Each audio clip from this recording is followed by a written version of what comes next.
So, Lacey and Carolyn, did you know that the cotton industry was once on the verge of collapse, but it was saved by the invention of a woman? No, I didn't. Well, it was. Her name is Ruth Benerito, and I'm going to tell you about her. So in America, clothing was almost exclusively made with cotton, back before the 1930s and 1940s. Rich people used silk sometimes, poor people used burlap sacks, but for the most part, everybody was using cotton. The problem with cotton was it wrinkled terribly. So in the 30s and 40s, synthetic fabrics were invented, polyester and nylon.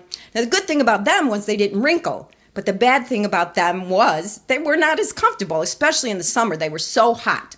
But when people were faced with either ironing clothes or being a little uncomfortable, they chose discomfort.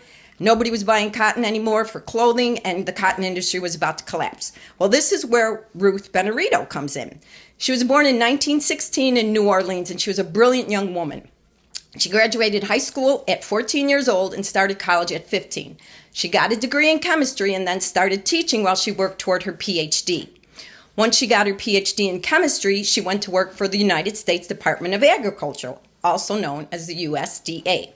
There, her and her team invented a compound that kept cotton from wrinkling, which we now know as permanent press. And they built on this foundation and also invented the compounds that made clothes flame resistant and stain resistant. Lacey and Carolyn, the next time you're folding clothes, what are you going to do? Thank the woman. Yes, you are. You're going to thank Ruth Benerito.